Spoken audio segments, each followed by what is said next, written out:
It's Reedy here. Welcome back to the FPL Addicts Gameweek 37 podcast. We've got a lot to go through. Final 2 weeks of the season. Let's get stuck right in.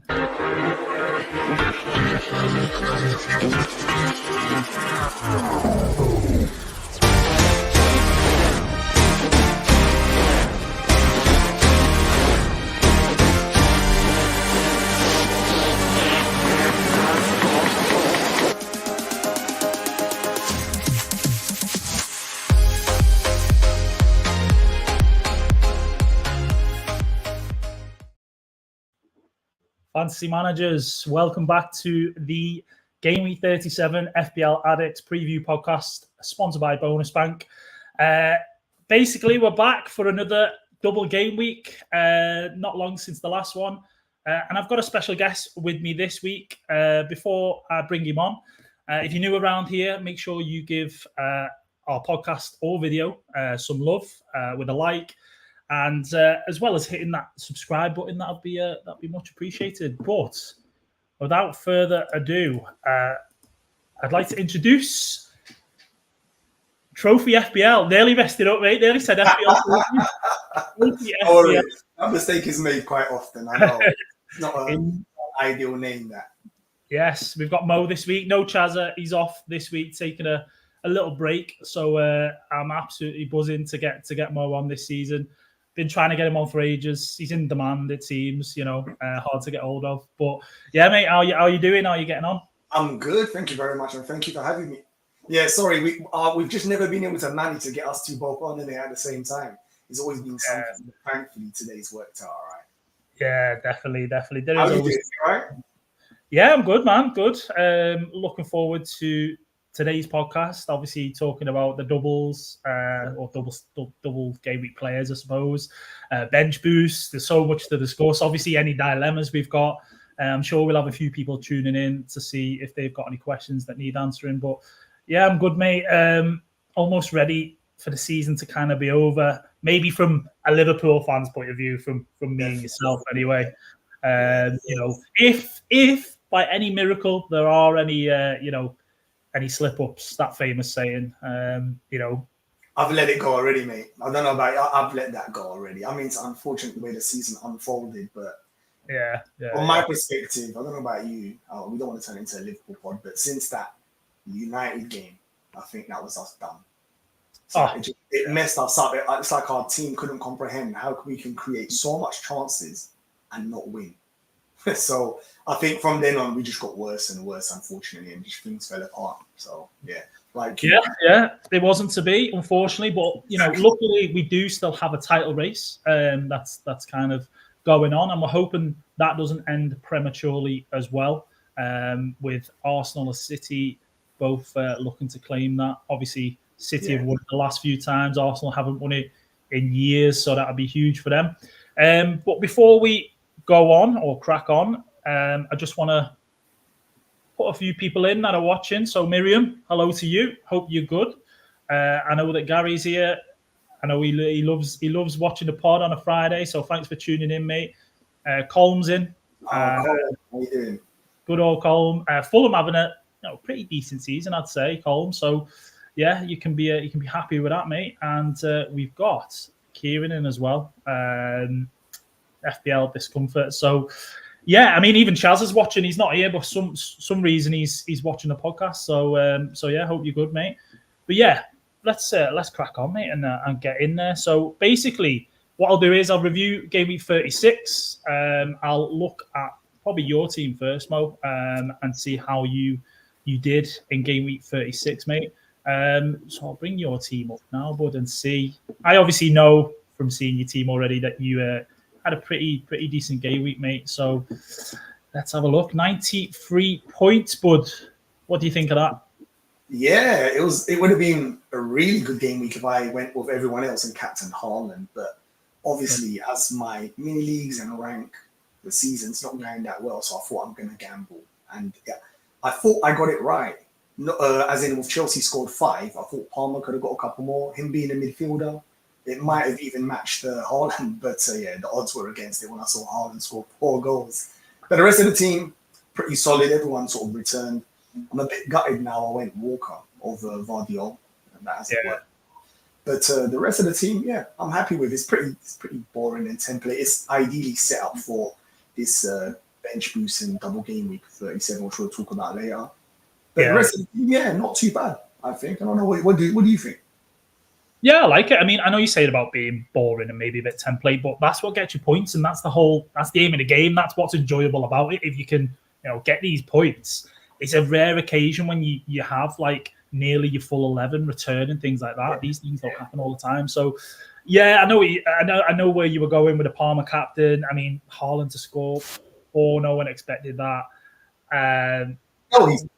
We know what player he is. I mean, you could argue he's not even having an incredible season. He's top goal scorer. Yeah. Ridiculous player. Going against someone like that, the odds are not in your favour. But I'm not scared to do it. When you reach this stage of the season, from my perspective, everyone's different, of course, and playing for different reasons. Whether you're 50k, 200k, 100k, I'm not really going to celebrate that, me personally. I'm not saying others shouldn't, but for me, so I'm going gun the whole lot. Yeah. No, fair enough. In terms of Haaland, he hasn't returned like that in quite a while, to be fair, in terms of like being injured. He had that spell where he was out for a bit.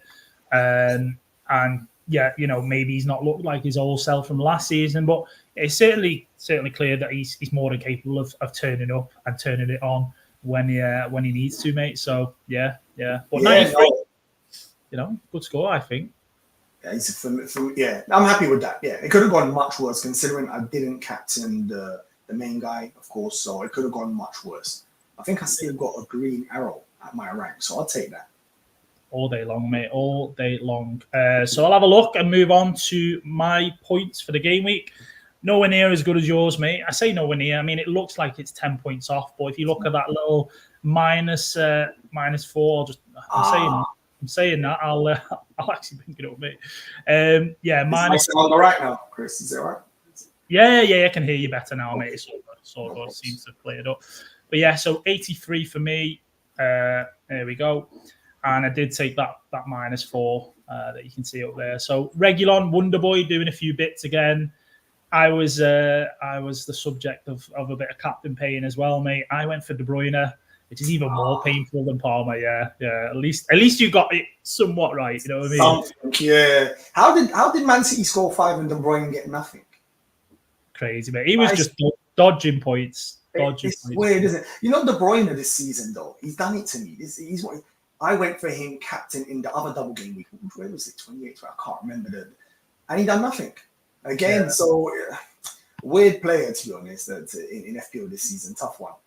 You do need to kind of time it right with De Bruyne, and obviously this season there's been times when people got him for the double in 25, and it went a bit wrong, especially after that's the one. Yeah, I captained him. Yeah, and that's what I'm saying. He looked great against Newcastle. Come on, and people are thinking, wait a minute, but it's a similar thing. Well, maybe not similar as such, but the Guardiola pick for people that's gone well. I mean, we've all seen over seasons picking Man City defenders has been a headache, right? Pet rotation, who's going to play, and for someone to nail down his place in that City team, just must show how much Guardiola actually trusts him and likes him. So I don't blame anyone that picks, you pick Walker over Guardiola. I don't blame that because you're looking at Walker and you're thinking minutes. You're just thinking he gets the minutes. He's a captain. That stability in a season where I've not had much stability. I thought I'll go there. Little did I know that Vardiol is going to become Daniel Alves and just return for the last 5 games. I mean, that is just sometimes you could argue it's silly of me to miss it because I only made this change 2 weeks ago, so I should have seen that, but. Almost thinking he can't continue that. That's a thinking that clearly that's not right. I got that one wrong. Yeah, no, I mean, like, listen, I know your rank history. You've got some good ranks in there, mate. So and I know you're a good FPL manager generally as well. So I'm not gonna bash you too much on that pick, mate. I can't do it. You know what I mean? I just can't do it. So, how have you seen Regulon? Is that because did you wildcard recently or not? So the Regulon thing has probably come from, I was going to say probably from the wildcard in 28. I'll try and get it up quickly. Okay, that's why. Yeah, you wildcarded earlier, isn't it? Yeah, pretty sure. You wildcarded 35 like a lot of us that set up for 37. Yeah, exactly. Yeah, I did. I got him in the wildcard at 28. So I did go a bit early, and if I was to look back now and say, was it the right decision? No, I should have waited and held the wildcard. But we all play our own game for certain reasons, and we all make mistakes in this game. Primarily, that's what we do. FPL is easy after, in hindsight. You know how easy FPL is when you're looking back. I could have done this. But at the time, you're making the decisions of the best information. Oh yeah, 100%, mate. So 83, as I say, I didn't get a green arrow this week with the -4. Mateta left on the bench, but who would he have benched instead? The funny thing about this is I actually brought in De Bruyne for Salah. Now that hurts, right? Now that hurts, yeah. So I'd have been no -4, and I'd have ended up with, what did he get, 13 points from Salah? Yeah, that's a tough one to take, you know. I was debating. And he looks good. Huh?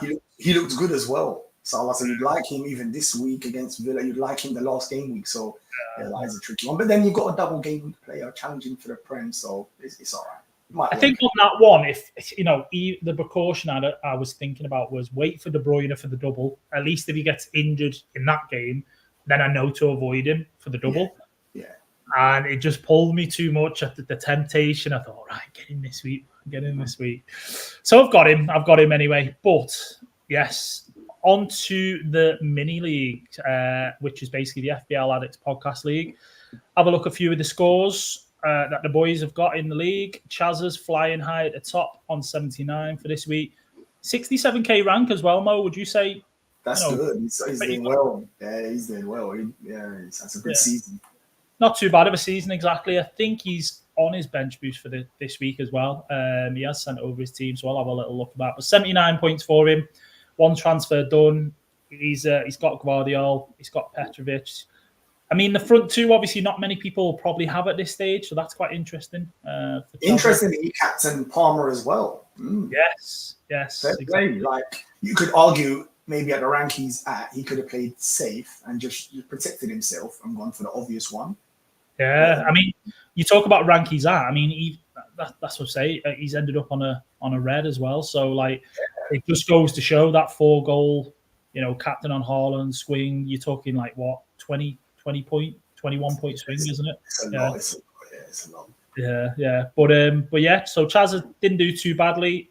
Elliot ended up on 68 points for this week.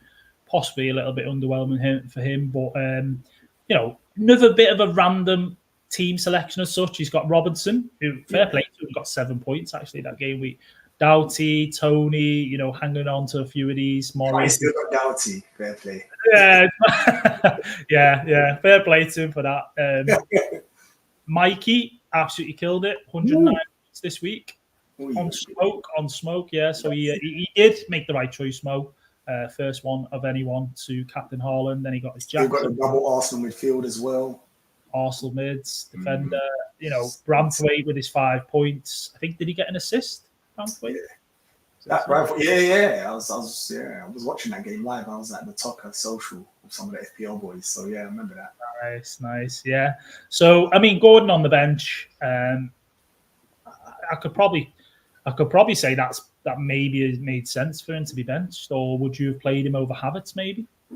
Nah, I would have played the Arsenal players. Arsenal at the moment just look like they're the best team in the Prem. Doesn't mean they're going to win it, but I wouldn't have dropped the Arsenal players. So yeah, that was a good move there. But who's the part? Yeah, it's difficult to fit him in. And you look at this guy; he has got free City, but Ruben just can't get him a look in at the minute, can he? Yeah, which is weird. Yeah, just a season ago, that everyone was telling me he's better than Van Dijk. Very strange. Very strange. He's not played. Yeah. Oh no, definitely not. I mean, he's not played a single minute for the last 3. Which is Pep is weird like that. If you do something, I don't know if it's the emergence of the other players playing really well, or he's done something contrary. I don't know, but it's hard to argue when you win every game. That's it. And I mean, like, it goes back to that conversation about picking Guardiola and like going for Walker, things like that. Exactly what I was saying about. I mean, someone who you thought would be nailed in that City back line, Ruben Diaz, is now, can't get a minute on the pitch. So, and then we'll go to Jack, 73 points. I mean, not too bad again. Players like Garnacho, he did captain Foden, which is actually first one of anyone that we've looked at. Foden came back, got a return, didn't he? Was it an assist? I think this game week it was. Yeah. He dodged points as well. You would expect it a bit more from a team scoring that many goals. He would like to think a goal at least. Yeah. So he was unlucky there. He was unlucky. For sure. But yeah, so 73. And then we'll go to Ollie, who ended up with 87. He's not having the best of seasons, 3.7 million. So, could be going a lot better for him. But yeah, I mean, standard really, I suppose. Arsenal guys, he did have Salah. Do you think many people would have maybe captained Salah last week? Nah. I think the majority were the two that we've seen in the mini league. So it's either Palmer or Haaland. I think a lot of people, and they're in theory correct, because Salah hasn't been that great since the injury. And not a lot of us expected that performance, because last week he was very good. Like, the body language was good, everything was good. So a lot of people either don't own him, or if they did, like you, they sold him for a double game week player. So yeah, I doubt many owned him, and the ones that did, I'd be surprised that many captained him. Yeah. It would have been a good move if you're chasing, differential. Most certainly, and he could have actually had more, if anything. He should have got. Yeah. Mad he doesn't get no bonus points, but yeah. Oh, that was crazy, yeah. But Andy Robertson did a bit of a mad one for a change, didn't he? So, yeah. But yeah, that's enough of our mini league anyway. The public league, I just want to quickly go through that one. We've got Joe Jogger Bonito. I remember that from back in the day, actually, the Jogger Bonitos with the Brazilian players. Amazing videos. But yeah, at the top of the mini league still, public league, 2,390 points. Absolutely killed it this game week with 110 points. 5K rank, mate.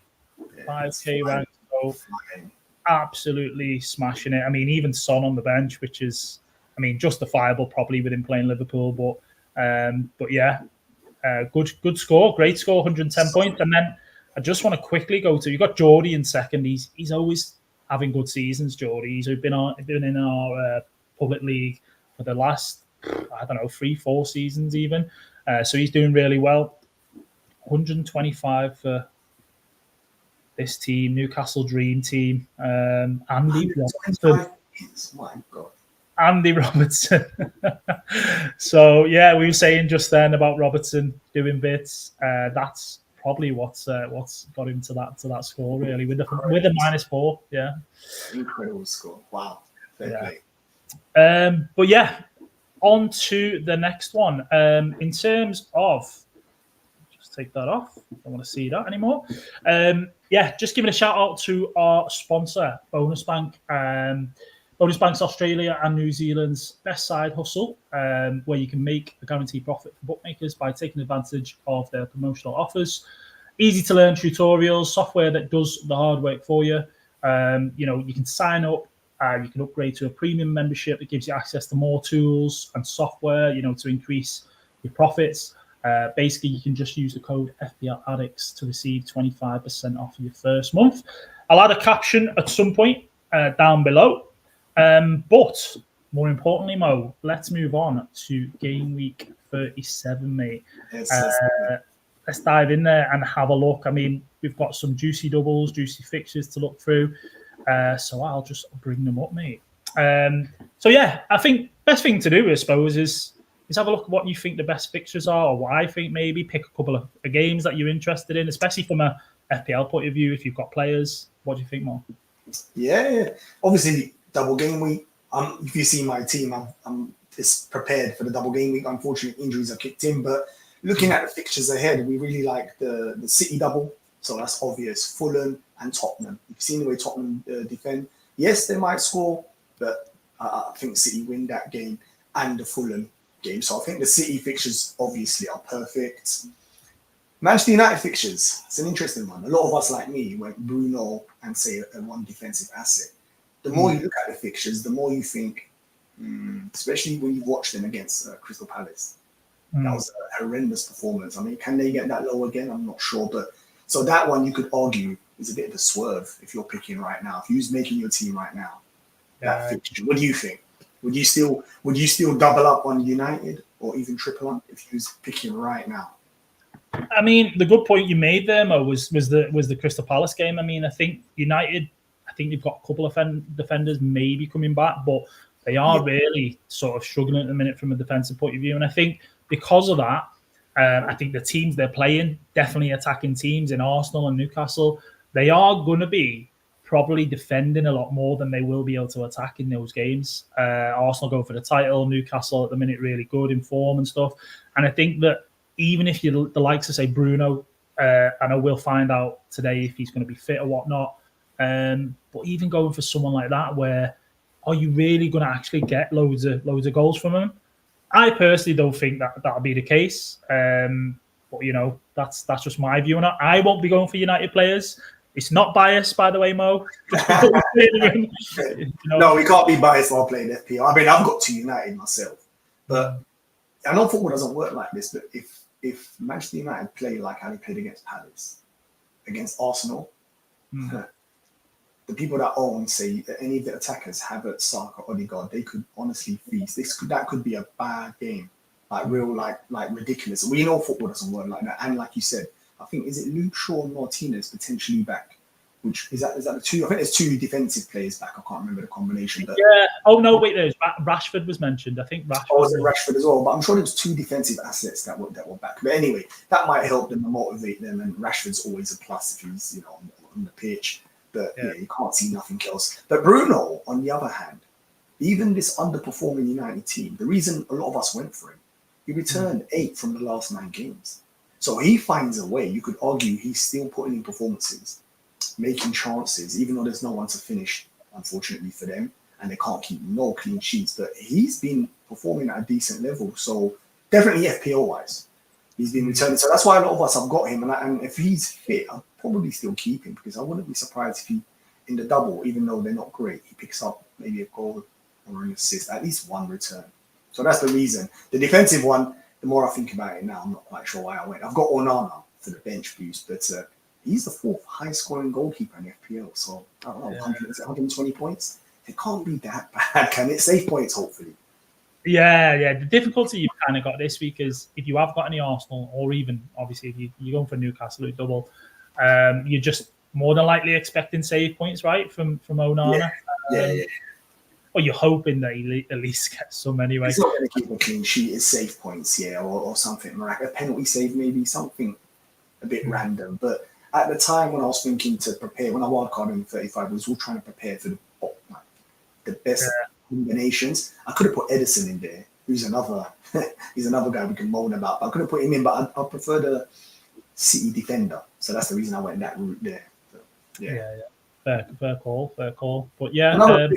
What do you think of the Newcastle fixture, the Newcastle double game week fixture?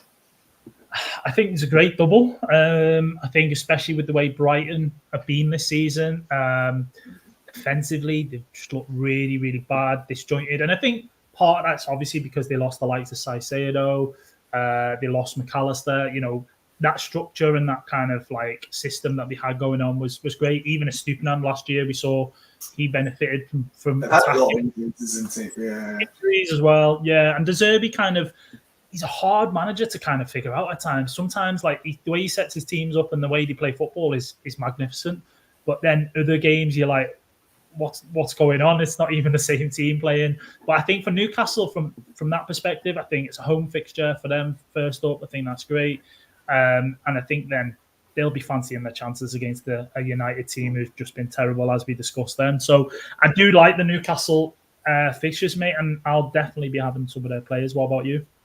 Definitely. I've tripled up, although one of them is a defensive asset, Shaw, which we'll discuss later on. But so I've got 1 defensive player and 2 attackers. I've got Gordon and Isak, which almost pick themselves. I think they're both having great seasons. And the fixtures suit them. I think there's goals in the map. Well, we just discussed Manchester United issues and conceding chances. And Brighton, albeit kept a clean sheet against Villa, which was surprising. They're a bit random. And like you said, that team, they've been impacted big time with injuries. And they've had a strange season. So I can see Newcastle scoring there. Newcastle are one of the form teams at the moment. I think they're like 4th or 3rd on the form charts. They're doing pretty well. So definitely triple up for me on Newcastle. 2 attackers is a must. Yeah. In terms of fixtures, I think for me, probably other than I know we're going to have City players, and we probably think that well, I definitely think, I don't know if you agree, Mo, that they're great fixtures for City. I know they're both away, but I know that Fulham, they're more than capable of beating Fulham, and Spurs. I know they've turned it on in the past against City, but do we think the way Spurs have looked lately, a bit leggy maybe? Do you think they're capable of pulling off a result? I would be so surprised. I mean, City, we know, we felt the pain of City being Liverpool fans. We know what they're capable of. And at this time of the season, I think they've won the last 7 games in a row. Was it 6 games? They just turn up. I know they've been a bit more shaky this season. Like even against the Nottingham Forest game, we saw Wood scored a couple. They are not as ruthless and defensively solid as maybe previous seasons, but they're just still so deadly, and I can't see Tottenham or Fulham laying a glove on them. I just can't. I see 2 comfortable victories. They might concede. If you've got a City defender, City might frustrate you. They might concede in both games, but for the end result and for the attackers, the wins are there. Definitely. Yeah. I think they're good fixtures like this. Yeah. And I think that City have got a way of suffocating teams and kind of like just turning it up that extra notch, and that quality just kind of oozes out of them. And these games, like a lot of other teams over the years, we've seen they've cracked under pressure. It gets to the business end, and teams can't keep that level of consistency. And I think even though City did have, as you said, or they maybe looked a little bit shaky at times this season, especially Haaland got injured, so they were out with their main striker. They have picked it up, in this back end. And I think we all expected it. I think we all knew they would. We'd have been surprised if they didn't, even though we're saying like they've looked a bit shaky. Pep he just knows what he's doing, doesn't he? So his style of football is the most, for opponents, is the most demoralizing style of football I've ever seen. If I'm totally honest, I don't think there's a style of football that gives you a higher percentage of winning, and that's the problem you've got in a league. Obviously, that's a perfect asset to have in cups. No problem. You could argue toe to toe, and that might not help you as much. But in a league, 38 games, his style of football. Arsenal, for me, this season have been better than them, and yet they might not win the league. That's the point I'm making with City. Their style of football is just, it gives you the probability. I've never ever seen it in professional football. Like, I just if that makes sense, they need to have a really, really bad day to not win the game. Yeah. I know what we say, like in terms of style of football and stuff like that. I know as whether it be neutrals or football fans in general, that we do want to see that like exciting attacking flair, quick passing football. I mean, we all absolutely love the football that Barcelona used to play back in the day, the tiki-taka, I think just City with their system go about it a different way, and maybe it is a little bit less, enjoyable to watch. And Arsenal, fair play to them. They've got that creativeness about them. They've brought in players that are fitted into their system from a different point of view. I think Ben White isn't the same type of player as Walker, and Havertz plays that free role and things like that. He can play in 2 different positions. And, they've fitted those players into what they already have from last year. Sorry, I was just going to say, I can't knock him. I can't knock Arteta either for kind of that philosophy, because if anything, Arteta's learned from Pep. So you'd be thinking, you know what, I'll just copy him, make it easy. And he doesn't seem to have done that, does he? No, I totally agree with you. I'm nodding while you're saying that, because I totally agree. I think Arteta's a student of Pep, and you can see it. And I haven't seen a team defend or stop chances like this Arsenal team for some time. They are, the word I've seen mentioned a couple of times, suffocate, and it's the truth. They just don't let you even near their area. Forget chances. They are, whatever Arteta's tweaked and worked on is incredible. But going back to the City style of play, I think a lot of the reason, I've heard that mentioned before as well, and I know for a fact, being a Liverpool fan, that our team is one of the most watched teams, most entertaining, and that's because we're a bit more lottery in our game. You get chances, if that makes sense. It's like City, they almost remove the 50-50 or what if. You just know, once they score 1, or if they score 2 goals, you just turn off the TV. Where Liverpool, not saying it's a good trait, a team could come back. So I think the excitement, the thrill is there, the jeopardy, the lottery is there. With City, there's no fun. And that Barca team you mentioned, I've saw them play live many times. It is the best team I've ever seen. Some people used to say they were boring, and I don't think it's because of their style of football stuff. It's because if you do something or you watch something where you know the result is given, where's the fun? If that makes sense. Where's the fun? It's like You know, like in boxing, I can't, maybe like Mayweather, some people used to get almost bored of him because he's so good, he never got hit. Where people might prefer almost two that are kind of close where they're slugging it out. Anyone could win. They were winning. What can you do? They won every game non-stop. So almost the fun went a bit after coming in. Yeah, that's the thing with the City. This could be their 4th Premier League win. It's like, oh, God, there we go. That's it, isn't it? It's like, you don't want to see the same team. I mean, before Bayer Leverkusen did what they did this season, Bayern Munich were just winning the league. They've won it absolutely ridiculous amount of times beforehand. And it does get a bit like watching paint dry, doesn't it? You know what I mean? And you kind of like, we just want to see that. I mean, best league in the world is what it always gets called. Best players come to the league.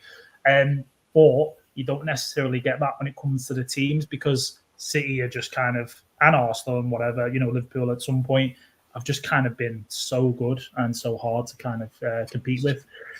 Yeah, but back to the FPL, bud, I can tell we're going off on a football tangent. I can tell what we're doing. But yeah, anything else you want to say on that? You were gonna fixtures? No, I think the only one we missed out on really was Chelsea's got good fixtures as well. So they've got Nottingham Forest away and Brighton away, both away fixtures. Chelsea playing really well at the moment, actually, on form again. Another team that's turned it around. Things have just fitted into place for them. Cucurella inverting.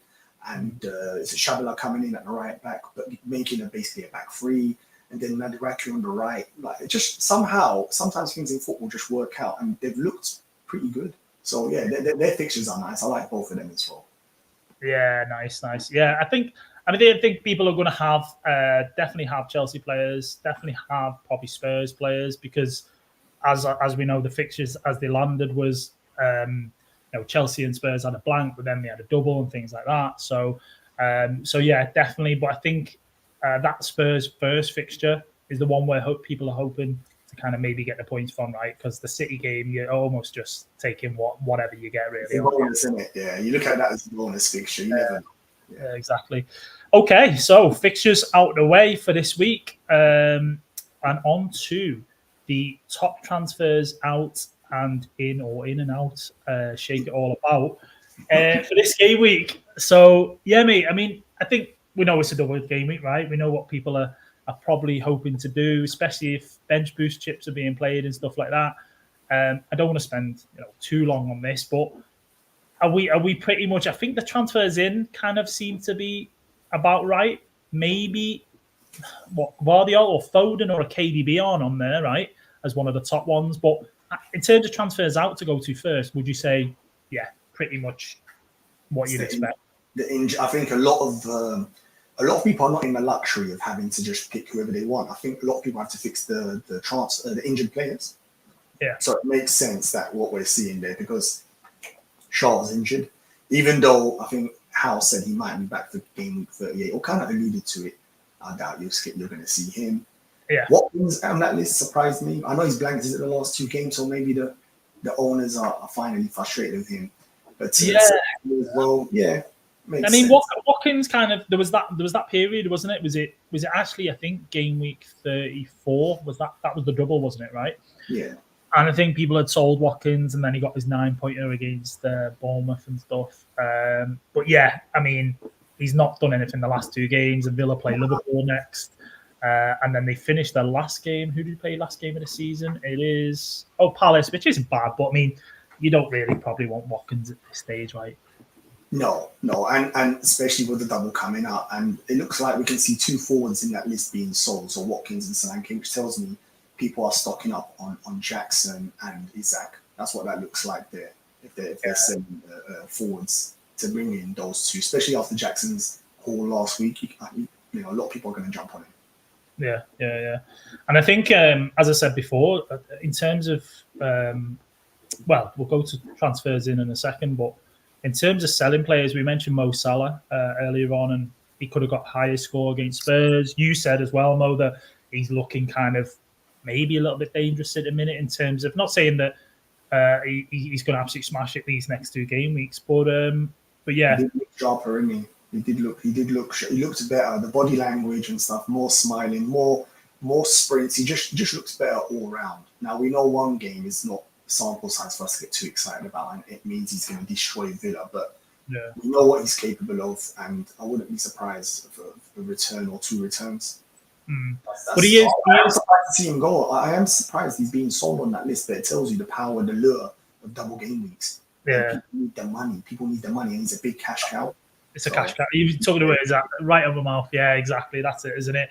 And you'd expect that, definitely. I mean, I probably expected him to be one of the top three. To be honest, he might even be come the end of the game week, of course, or before the deadline, I should say. And people are then going to go for those midfield doublers. Bruno Fernandes, obviously, not quite up there because people don't know. He's a bit touch and go at the minute. Yeah, so yeah, it is about right. I mean, Kevin De Bruyne. So I'll go into the transfers in section. I was gonna say basically that we're seeing Haaland, we're seeing Guardiola, absolutely fine. But I think it is surprising me a little bit that the likes of Foden and De Bruyne aren't higher up. What's your thoughts on that? Ahead of Spurs players, especially. It's simply because of the reactive nature of managers. I'm not saying everyone, but there's a big majority that they see what happened last week and they go in. I mean, just 2 weeks ago, if you said Jackson would be second transfer, then people they would have said you're crazy. I was hearing donkey and this and terrible. He's had returns in the last 2 games all of a sudden, and he's got a double. Everyone's piling in. The same Haaland, I mean, that's a different scenario. I mean, everyone's been the ones that don't, that 4 goals destroyed them, so they're going back in. It's actually not that he's the most transferred in, isn't it? It's hilarious. It's actually hilarious. Who's not better? Yeah, no, it tells you how scary he is. These are the managers that actually try to maybe a bit different or whatnot, but they've changed their mind very quick. But to answer your point, Foden and KDB, it's because they were quiet in a game where they scored 5. So managers just the reactive nature to it. Maybe they're not jumped on straight away, but they will be being purchased. They will be for the double game. They will be in there. Yeah, I expect so. Pedro Porro is one of the players I just want to talk about on this last bit, Bud, and that's I'm going to have a Spurs defender for this week, but in terms of Spurs defensively, is it just a case of we're running out of doublers to pick because you're going for Newcastle, you're going for Chelsea, you're going for City, and people are then going, okay, well, I need another spot to fill. Like, is Porro someone that you'd be picking just for his attacking threat, would you say? I mean, I've already got him, but the question, if I didn't own him, would I still go there? I mean, you could argue the Spurs defender it's almost a punt, really. You just said they got City, which are definitely going to score. And what's the other game they've got? What did we say? Burnley first. Yeah, that's a good fixture. Could they get a clean sheet? I mean, they're not exactly defending great. So to answer your point, does Porro outscore, like, say, a Saliba, and then Saliba's got a better last game than him as well, with the best defense? So it's a weird scenario we're in, but for me, it's a tricky one to answer because I already own him, but it's not urgent. You could get Spurs cover. Does it need to be Porro? Could you get, is it Romeo, or could you get Van der Beek? Like, it's up to you, like, which one you go for, just to have some coverage in that Spurs defense. I don't think that's true. Yeah, and he's 8, so he's one of the more expensive as well, isn't it? So it's kind of like, if you can get there, you got the money to get there. People selling Salah, then maybe just go for it. But yeah, if you've got the money, you can do it. He's still taking some set pieces, especially now. I think Maddison's been obviously struggling and not even been playing all the games, so he's got a bit more responsibility with some crosses and free kicks. But yeah, I wouldn't be. It's not, if you don't own him, you don't need to break yourself. I definitely wouldn't take a hit. I don't think. If it's a free transfer and you want some coverage, yeah. Fair play. Okay, moving on. Basically, similar subject as such in terms of transfers in, but I suppose this is well, actually, we'll go on to the discussion in a minute about transfers in, but budget defenders for this double game week, mate. We've just mentioned Porro. If people are looking for someone cheaper and things like that. Whether your budget's stretched, you're going for your KDBs and stuff like that. Dan Burn is the first one I want to bring up. If I can navigate this right, it's terrible, isn't it? But yeah, so Dan Burn's the first one. Here he is, big Dan Burn. What's your thoughts on him in terms of Newcastle defence? He's 4.7 now. He's gone up a little bit. I think at one point he was about 4.4. We've seen that Share may not be back this week. It could be game week 38. It might not even be, before the end of the season. I know you did mention someone to me before we came on air, but let's talk about Dan Burn first. Would you be going to him? I think he's a good safe bet. He's playing centre back now, so maybe not many attacking threat during open play, of course. But in set pieces, you never know. I mean, for someone so big, you'd expect a bit more in corners and stuff. But he's, like a Lewis Dunk type of, he'll get the head on the end of. I don't think he's as aggressive in the air. As we know, attacking corners is not just because of you being big or being good in the air. Look at Gabriel. It's the best by a distance in the Prem. But he's a decent shout. If you want coverage for Newcastle, no headache. I think he's a decent shout. 4.7 on has gone up a little bit, but yeah. I don't. There's a possibility I go to him if I play a bit more boring this week because I've got 2 injured defenders. He's on the short list, but I'm thinking, can I make it more exciting and still cheap? So that's the plan. Yeah, good shout. I mean, he has. If you want minute security, he has played. Obviously the last 6 games, 90 minutes. Even before that Chelsea 68-minute game, he did get 90 minutes. So I think if you do want that security, maybe a bit of a boring pick, vanilla pick, then Dan Burn is an option. The next one I'm going to go to is going to be, if I can get him, I'll have to switch screens again, mate. Is a Spurs defender. We've just been saying about Porro again, and this is a Mickey van der Ven. Centre-back, another centre-back position, cheaper than Dan Burn, 4.4. He has looked actually good for Spurs this season, but, I mean, I think other than what, he got an 11-pointer against Forest, his attacking returns don't come very often, as you can see. Yeah. Is he an avoid, or is he if you can't pick anyone else, then you go for him? I mean, it depends on the price. I was picking the Spurs one. If I could get to Porro, I'd go ahead of him just because of what we discussed. But obviously, he's more money. If I couldn't, is Romeo, what's the price difference between Romeo and him? Maybe there. But he has been good this season. He really has. He's been unfortunate with the injuries. He's a super fast player. And that's one of the reasons maybe in corners, even in corners, they might leave him back at times because to stop any counters, he's a person, isn't he? He's the ideal person. So, yeah, I don't see much of an attacking threat. He scored that thunderbolt. What did you say against Nottingham Forest? It was a new clip.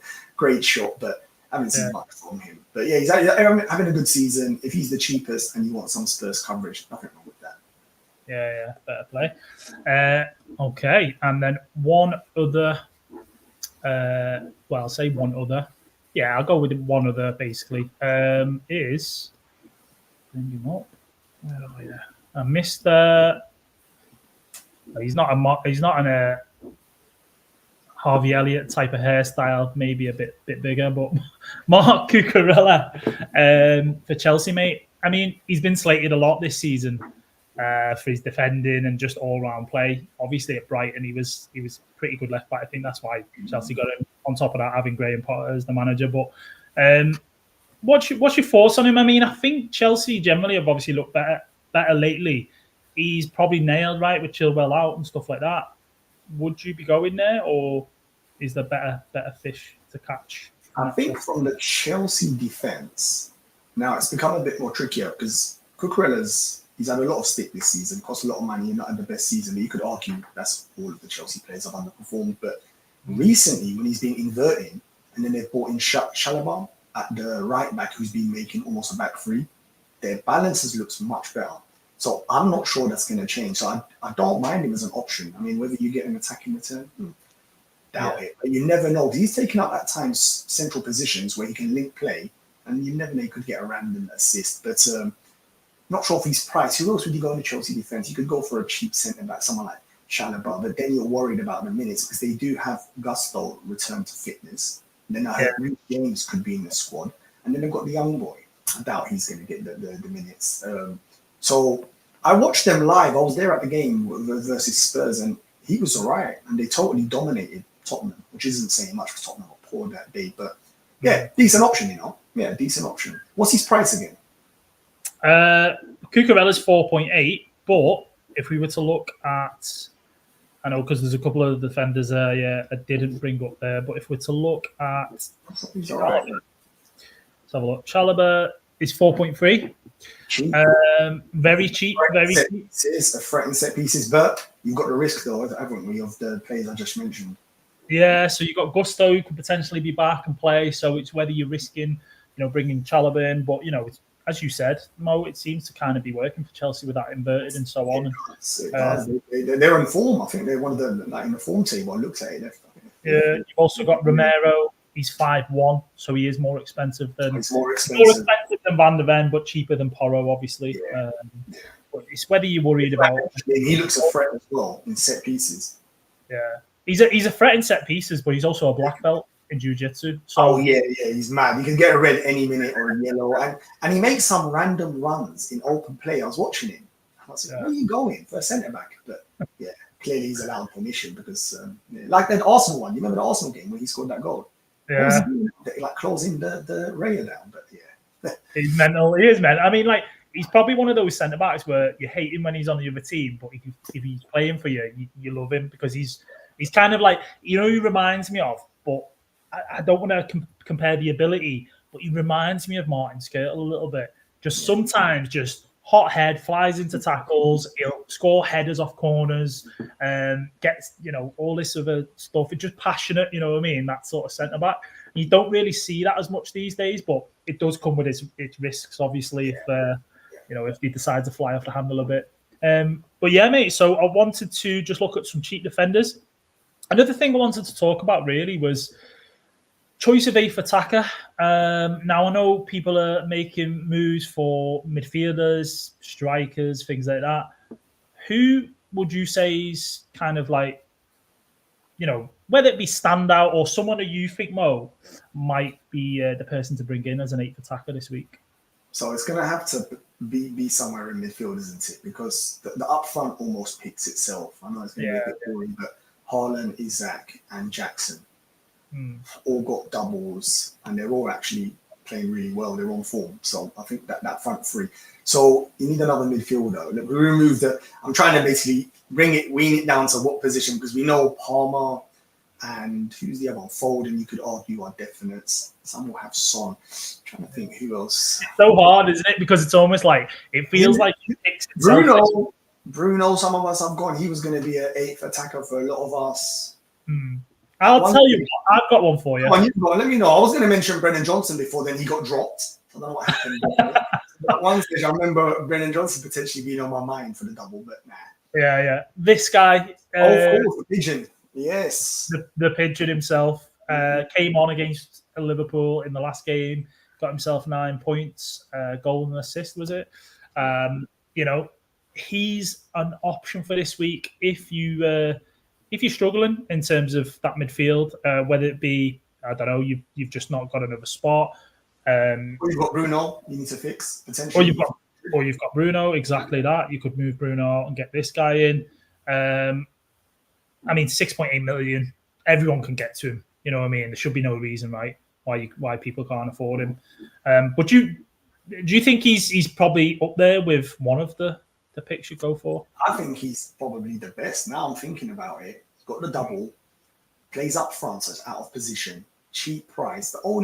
You saw what he done against Liverpool in 29 minutes. He came on and caused havoc, and he improved their attack. Before then, the attack was non-existent. So I think he's a good pick. Of course, we know the second game is City, but City do give up a couple of chances, and he's capable of taking them. I like him. I really do, and that would be my move if Bruno's out injured. In fact, I would most probably still bring him in for a hit if Bruno's out injured, because it's a double. Yeah. We just have to hope he gets the Burnley game, and surely he's got enough minutes in his leg. The fitness is there for him to start. Whether he starts both is tricky, as he's just come back. But I mean, it's that time of the season now where maybe Spurs can just risk it and just play him, because without him, they looked a little bit toothless. You saw against Liverpool. So that's a good pick. Yeah, I like that. Yeah, I think that is the best pick. I'm trying to think what other ones is there, and I'm struggling. Maduaku. There we go. You've done it, mate. You've done it. Madu okay. And I think, I'll let you speak on that. I mean, I know he's in good form and stuff. What do you think of him? Yeah, he's playing good. I saw him again live at first hand right in front of me, and he's a player you wouldn't want to play against. He's 1v1 dribbling. So good. He's such a threat. Only issue with him at times, this is part of maturity, he doesn't look up enough. He could get even more assists. Sometimes he's head down, he beats the player. He's got one to beat another player, but as an FPL asset, good price, I think he's locked again. Pock would be not crazy, but why would he change it? Why would he change it? Finish the season on a high. He needs all the money in the bank because it's been a terrible season for Chelsea, and I think they're going to aim to win the remaining 3 games, and I think he's going to start all of them. So I like him. He's a very good pick as well. If you don't want to go Richie, I think he's a good pick. I like him.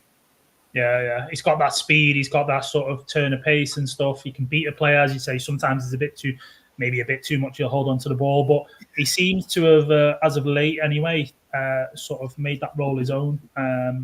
He's playing good. He's got the confidence of the fans. He's got the confidence of the manager and his teammates. You can normally see that in a player. He's playing with a smile. Unlike, say, Mudryk, for example, you could tell the pressure's still on him. He's not playing with a smile on his face. So, no, I like him. Definitely a good option. Him and Richie. So we've got 2. We've done not too bad. Yeah, we might struggle to get a third, to be fair. Yeah, the third one, oh, God. If you want a double, that's the problem. Third doubler, yeah.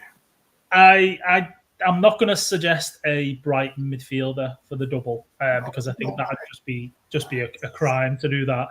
Is that a mad pick? Is that a crazy pick?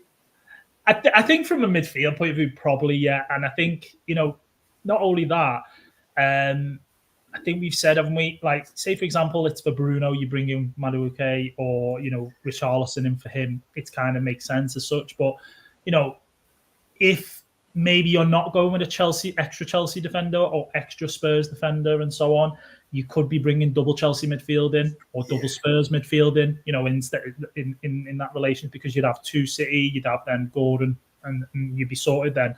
But no, I don't want to dare look at Brighton midfield, mate. I think,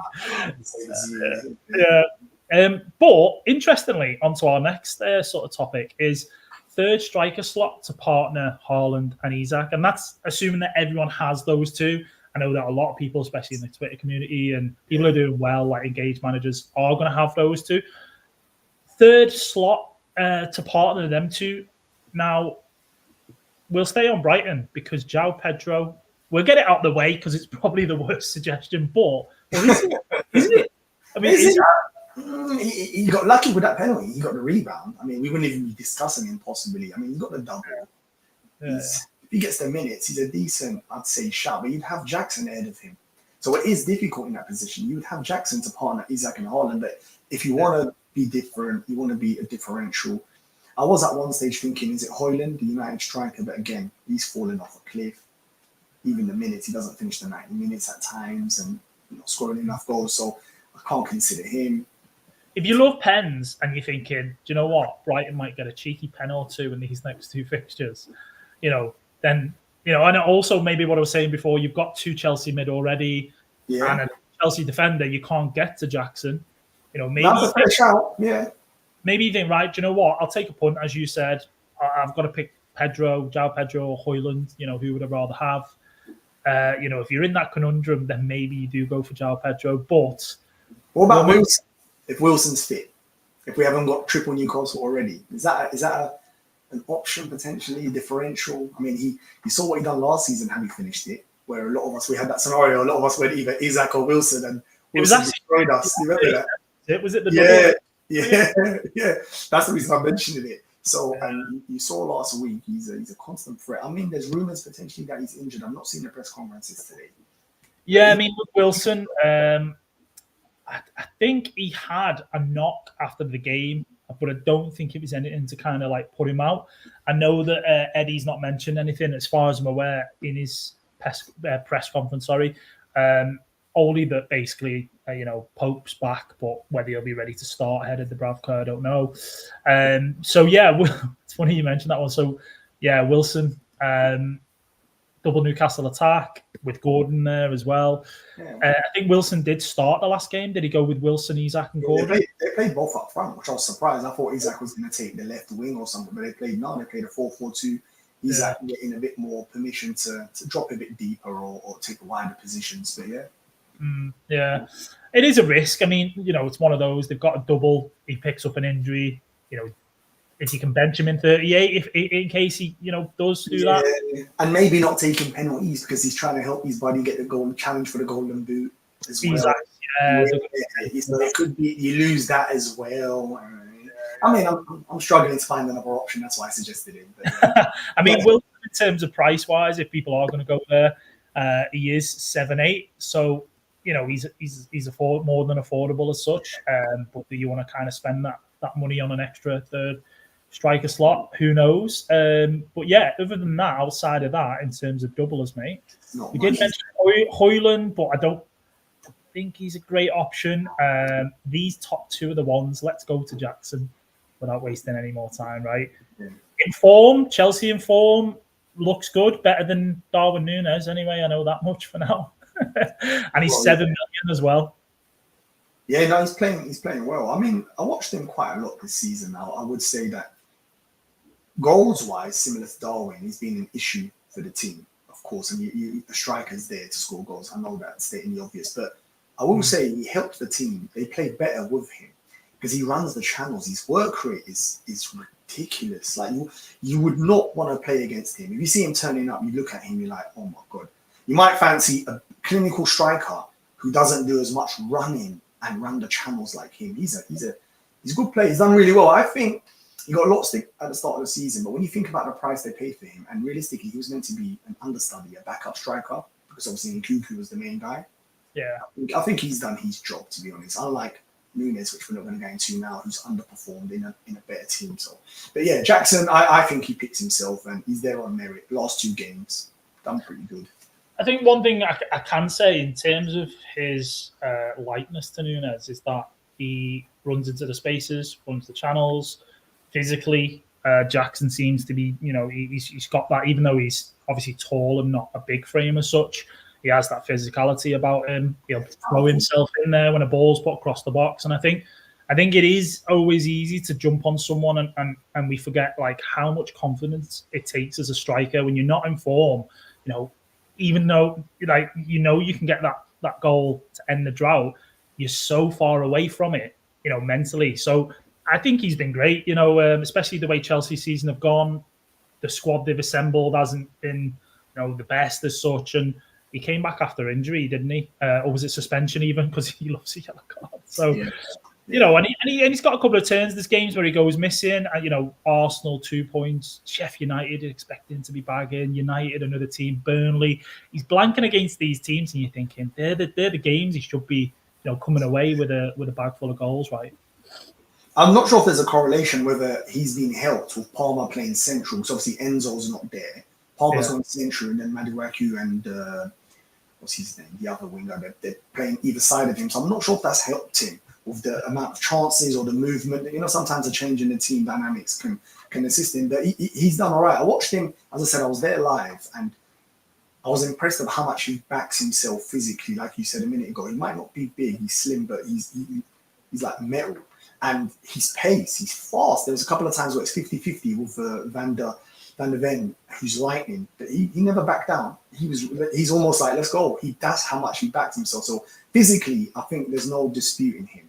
He's got similar questions asked about him, whether he can be clinical, and he's shown us this season he's still got a bit to go there. Whether confidence can bridge that gap, I'm not sure. Like we said with Núñez as well, same, very, very similar questions actually. Movement, very good. Núñez's movement is actually immaculate. First half of the season, ridiculous. The chances he creates. But unfortunately, the composure and the erraticness. I think the issue is he moves too quickly because he's offside far too much. The offside is one issue, but the finishing, I think the shot selection is what's alarming for me. And I think if he was the alpha at Liverpool, I think that would help him. But with Salah and stuff looking at you, you're always going to feel that weight that I need to perform at this level, and he's almost trying too hard. But I think his shot selection, I know you would know that 1v1 versus Atalanta. When I saw that, I would have taken him out of the team. I wouldn't let him play for the team for a couple of months because I won't allow that at my club. It was 0-0, and he tried to do this mad shit like he's, oh no, you can't do that. I'm sorry, you can only do that if you're 4-0 up, or you've got the status like you're Henry. Then you don't question it because then it's Henry. But you're not that good, and you're still doing that shot with that swagger. I like the arrogance in a way, but you can't do that when we ended up losing 3-0. That game could have changed. Yeah. So the point I'm saying is shot selection, similar to bringing it back to Jackson, similar issues, yeah. But Jackson, for me, I think, again, I can see why he's on that list, people bringing him in. So you would probably agree that he's, based on people bringing him in, he's the standout pick? Correct, yes, correct. Yeah, that's correct. Yeah, fair enough. Okay, so one last topic on this bit, which is basically probably not what people want to hear, but single game weekers. Now, there are some single game week teams with good fixtures. We know, obviously, Arsenal in great form at the minute. I mean, Everton, in terms of clean sheets, they've been pulling those out of the bag. I think, really, is there anyone outside of Arsenal and Everton worth investing in, Mo, or would you say they're probably the only two this week? I think they're the two. I'm trying to have a quick look to see if I can see anything, but it's difficult, I think. Because, I mean, I guess what I can do is put this in regarding, the bench boost, right? So say you're bench boosting this week, you can't get to another doubler for whatever reason, are you just thinking, do I go for a Braithwaite, for example? Or he's a good option. You mentioned Everton. He's been excellent, somehow returning even when they're conceding chances. So no problem if you go there. I mean, the next fixture is not ideal, but the last fixture is pretty. No, actually, the last fixture they've got Arsenal, so that's not ideal. It's and Arsenal normally pepper teams at the end of the season, so it's one to think about as well if you're planning ahead. But Arsenal's the best, yeah. Like if you got Havertz and Saka or the double defense, Arsenal are just playing. I said at the start, I'm trying my best to not be biased. I think they're the best team in the league, like best defensively, and the stats back it up. They're the best defense, they get the most clean sheets, conceded the least goals, and they're arguably the best attack. That one's a bit more closer. So whichever option you go, I think they're the standout pick. And as I said, they might have a single game week, but if Manchester United turn up and play like how they played against Crystal Palace, and Arsenal really put it on, and there's no reason for them to not do that. Man United could get a record-breaking. What's the biggest beating they've had at home? I'm not sure, but it could be, What? Them numbers. Yeah. I don't know. I would hate for Arsenal to go and mess it up in the second to last game of the season. I would hate if City go and beat Fulham. I think that puts a pressure on Arsenal. And we've seen what United did to Liverpool this year. I don't think that Arsenal would do the same thing. But what I'm saying is going to Old Trafford, nerves could be there. City have gone and won their game. And that City play Spurs after you. It does bring that pressure. But I think, as you say, with how good Arsenal have been, especially defensively this year, they should go there and win that game, right? All day long. Definitely. I mean, we know football, there's a reason we watch it. Things can happen and things you can't predict.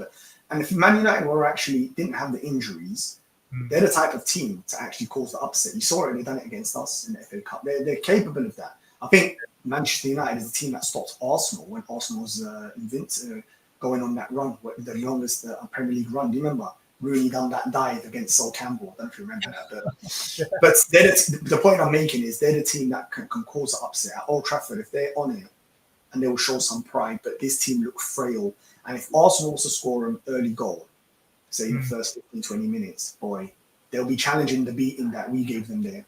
Like, honestly, they look in trouble, and Arsenal just look unreal. They really do. This is not us overhyping it. Where they are in the league, the stats and recent games show this. Yeah.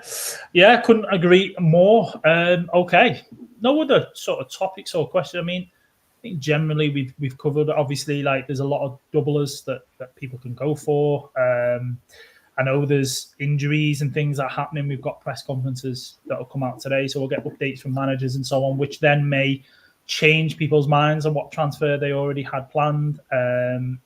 But what I want to do now is look at your team for the up-and-coming game week, Mo. So I'll just bring that up now, bud.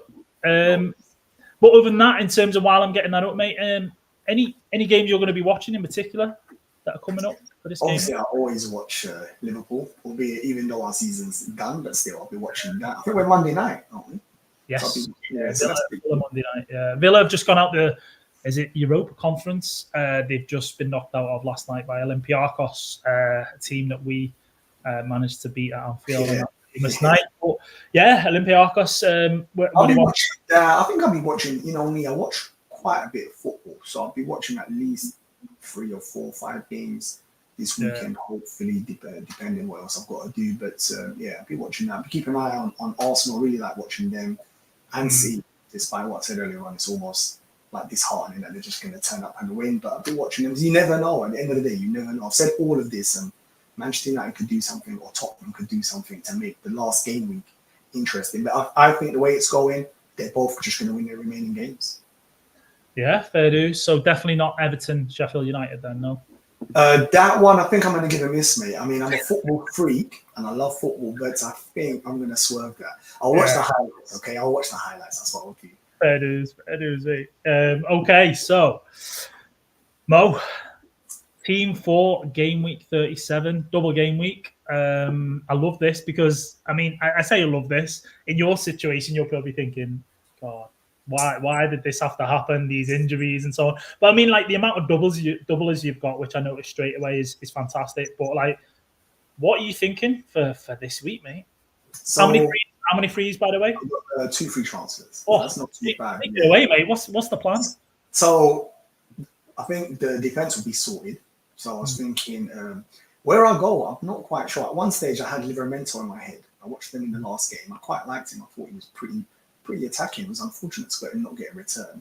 But with Trippier, the Trippier talk coming up, and they'll want to try to give him minutes to get him ready for like Pope for England in the Euros. That's concerning me. Whether Livramento still plays and goes on the left and takes Hall's spot, I'm not sure. I'm not sure the hierarchy there. I need a Newcastle fan to tell me what they think. But I really like Livramento as a player. So I was thinking of going there, cheap as well. But if that's not an option, I might go Burn, like you discussed earlier on. You've put it up there. It's a good cheap option. So I could go sideways from Schur to Burn.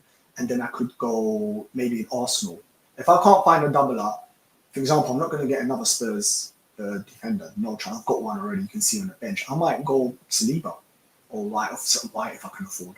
Just even though it's a single game week, but it's just the best defense. Simple as that. I'm not going to let it blind me. So that's the potential there. I can't see any other option. I could go Dunk. I think that's one I considered.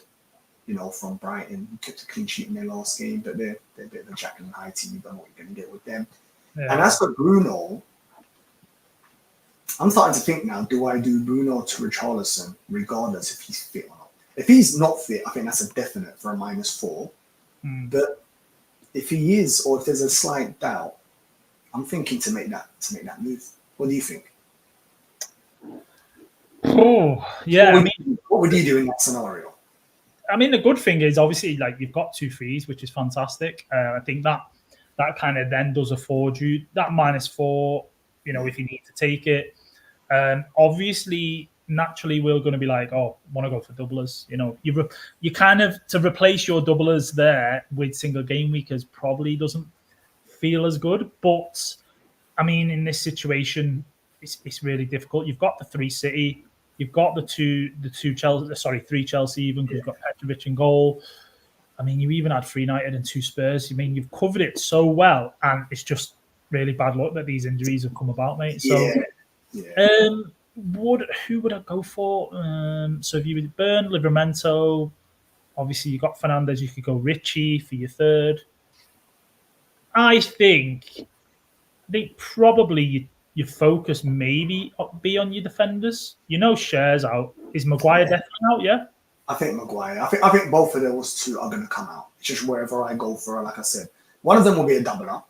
So whether it's Burn or Livramento or Dunk, and I think the other one I might go for the stability of Arsenal, because in the last game of the season I can't get to 2 Arsenal attackers without taking too many hits. So I'll get 1 Arsenal attacker, and if I get a defender, that means I've got 3 Arsenal, and I think Arsenal are going to give Everton a good beating as well. That's thinking forward. So sometimes I'm looking at the double and I'm thinking the double I bring in, it might not keep the cleans, but then I've got them for 38. Yeah. So I'm trying to plan that in my head as well. Yeah. More than likely, Livramento and Saliba and Richarlison. That could be my moves. I've not thought about it much. I always wait for the press conferences. Yeah. No value or nothing like that. So wait for that and let's see. Because the other option really is like we were talking about Brighton before and it not really having much appeal in that midfield. Well, from the midfield point of view, I think other than that, really, I think that's literally the only teams who double, right? City, United, Newcastle, Spurs, and Brighton. Chelsea, yes. But you've covered it on a lot of those teams. So I've already got triple. Like, for example, if I didn't have triple Chelsea, we could have gone, instead of Richarlison, I could maybe go Maduaki, like we said earlier on. But, yeah, so that's not an option. So I'm snookered there. So there's not much options. I am really, either you're looking a single game weaker, Bruno to say Saka or Havertz, which isn't outrageous, like I said. That is not outrageous. A single game week player. You saw the guy on your mini league who got 120 something. He had the triple double Arsenal midfield. So, like, it's not outrageous. I think they could do damage in that game. So that is a possibility as well. But the temptation of a double out, of course, you know us FPL managers. we get sucked in. If after the deadline I see your team on Twitter and it's got just 3 Brighton players in, imagine. 4 Brighton defence, Gross in midfield. Oh, mate. The only way a Brighton player comes in is possibly Dunk. That's it. Yeah. That's not bad. I mean, I don't hate the Dunk kind of idea. He does play Newcastle away and then Chelsea at home. I mean, his set piece, I looked at his threats recently. They've not been great. But I always looked at him as a player that could return in a set piece and stuff. But recently that's not been the case. But I could gamble him. If I want 2 doublers, I could gamble him. He's definitely an option. Yeah, fair play. I mean, good luck with whatever you do, mate. But in terms of captain, are you pretty much set on Palmer at the minute, or could that change? I don't know. So I gambled last week and got beaten up. And I think I'm going to go and gamble again this week and get beaten up because we discussed earlier on my ranking. It is what it is. I'm not really too fussed. It's that type of season. I'm not going to celebrate 100K. So I'm gonna gamble. I think whether it's Palmer or Isaac, I'm not sure yet. I'm still not sure. I mean, I should really just stick it on Haaland, isn't it, and just leave it and enjoy my weekend instead of seeing Haaland. Haaland could score 7 goals in these 2 games, but I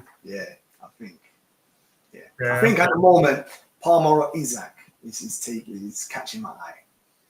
Yeah, and you don't have any regrets about not being able to go with De Bruyne, no? As in not captain, obviously, but in terms of having him. No, you know what? I really like De Bruyne. I told you I committed at the start of the season. I think you called it. It was a game week 25. I brought him in. I captained him.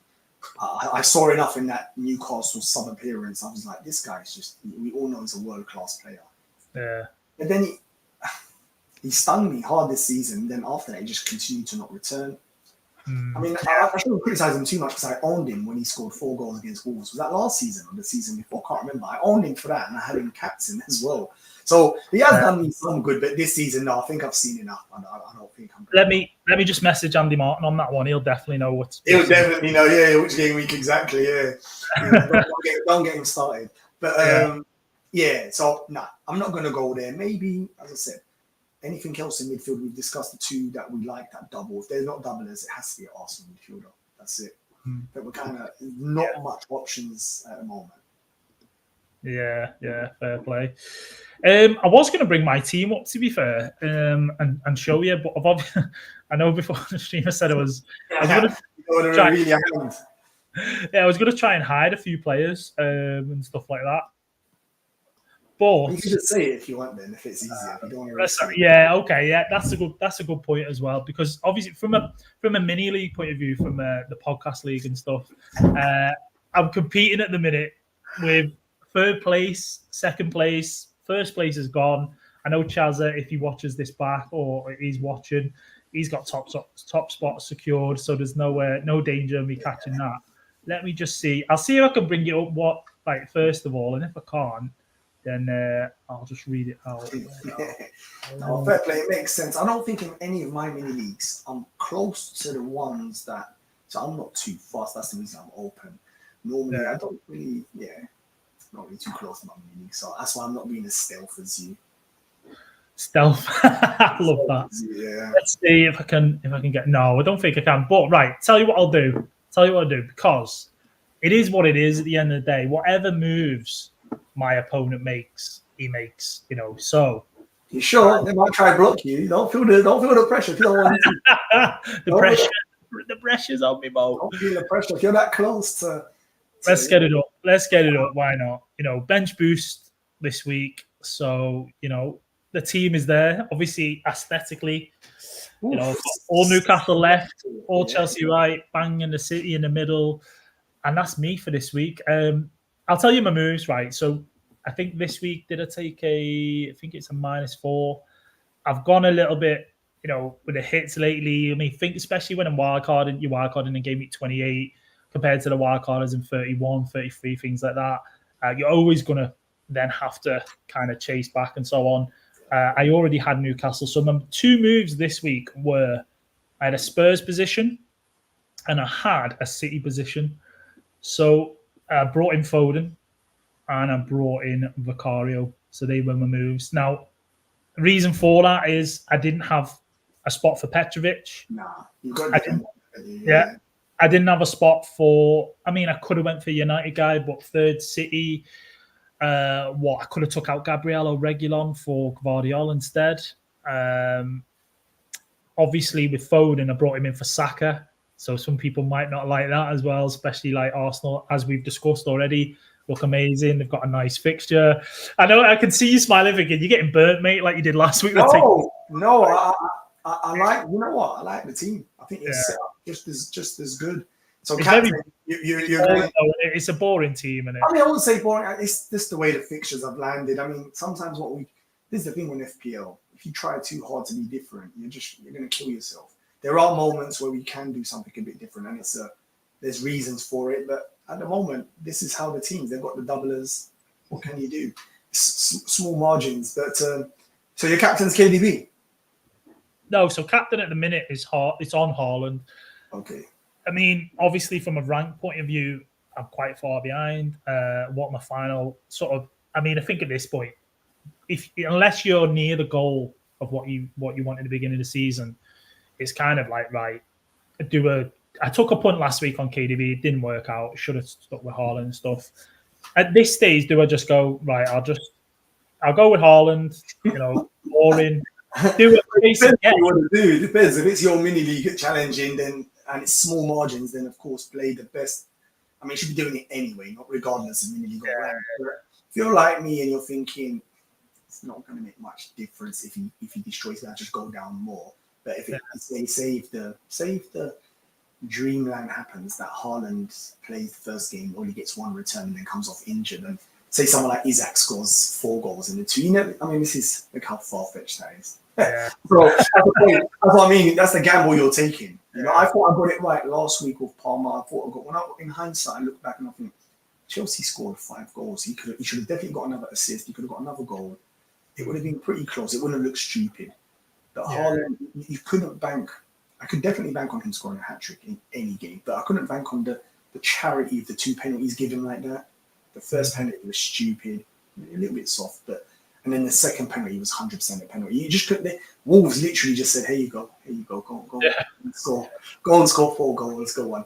And I was sitting there laughing to myself. I was like, "This is how FPL can be harsh." And if you go online, people will be telling you you're an idiot. Why did you not captain him? But everything's easy, It's like football. Football's from the side. You know how easy football is when people watch football.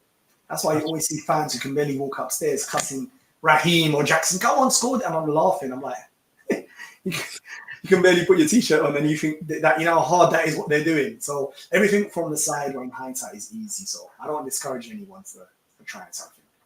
That's true. Well put, Mo. Well put. So yeah, I mean that's where we're both at. I mean, I think obviously we've both got very similar players and stuff like that. Mm-hmm. Captain maybe for debate, maybe a decision to make. Both playing bench boost, aren't we? You're playing bench boost this week, right? So yeah, it looks like. Well, I'm definitely set. I was done on Monday, mate. You're done. Yeah, you're like an eager beaver. It's nice and early. Yeah, I was like, I don't want to think about this for the rest of the week. Fingers crossed, no one picks up. Yeah. I'm waiting. So later on tonight or tomorrow morning, I'll make my changes. So very last minute. I'll have them planned in my head, like I said. So it won't be just panic stations, but. I'll wait a little bit. Hopefully to get more news, more information from the press conferences, the embargoed information that pops out late at night and stuff. So I might wait. Plus, as I said, team value is useless. So long as I don't flop and miss the deadline. So, which I think I haven't done once this season. It tells you what kind of a season this has been. But yeah. I was going to say, mate, don't be doing that. You're going to be, unless you've had a mad one. I'm proper noob. I've done it once this season. I think I've done it once last season. It's terrible. But anyway. That's So I'm going to lastminute.com for my moves. Yeah. Fair play, mate. Fair play. I think that's a good way to do it, especially in terms of a few of the injuries you've got. But wherever you're listening or watching, obviously appreciate anyone who's jumping in, watching the live at the minute. If you're enjoying the content, obviously I've got Mo on, which I'm buzzing. I've managed to get him on before the end of the season. Fellow Liverpool fan and stuff like that. Make sure you give the video a bit of love. Rating, review, or hit a like. Yeah, that'd be really appreciated. But in terms of our bonus bank, our sponsor, in terms of the probabilities for this week of clean sheets and first goal scorers, as more than likely expected, Man City are up there with a 43% chance of a clean sheet. I do think it's a bit on the low side, but I mean, as we know, these are just percentages and odds and stuff like that. But they've got Fulham first up, and then first goal scorer is that man Erling Haaland, who we've spoke about. This last part of this podcast. So, it says everything you need to know. Whether you're going for Guardiola, whether you're going for a Walker, like Mo has. If you've not got Haaland in there, basically, I don't know what's going on at this stage. But yeah, no captain's corner this week. Chaz's, as I say, away, so none of that from him. I know we've discussed a couple of captains, as we've said. We've talked about Haaland and so on. People probably will go with Palmer again, and I don't think that's actually that bad of an idea. But do you want to go differential, and end up, throwing points away like I did last week? I don't know. Yeah, I just want to say, as I say, Mo, thank you for coming on, mate. I've really enjoyed being on. I know that you do some content yourself, mate. Do you want to give a plug to your channel? I've started. I mean, I've been doing loads of stuff within the community before. I'm a pundit on the Juice, of course, but now I've got my own channel as well. So that's I've been trying this season, really enjoying it. So please, check it out. See, hopefully you like the videos. It's early days. I'll be ready. I've got good things planned for next season. So hopefully, you check it out. Subscribe and see for yourself. Yeah, appreciate that, man. But yeah, I mean, I've put the link tree down at the bottom if anyone wants to jump in, in terms of the community for the FPL Addicts podcast and so on. Thank you so much to everyone for tuning in yet again. Really enjoyed this one. And I guess that's the end of the Game Week 37 podcast. Good luck to everyone who's playing. Hopefully some green arrows out there. And I'll catch you all next time. Thank you. Bye-bye. Cheers. Thanks.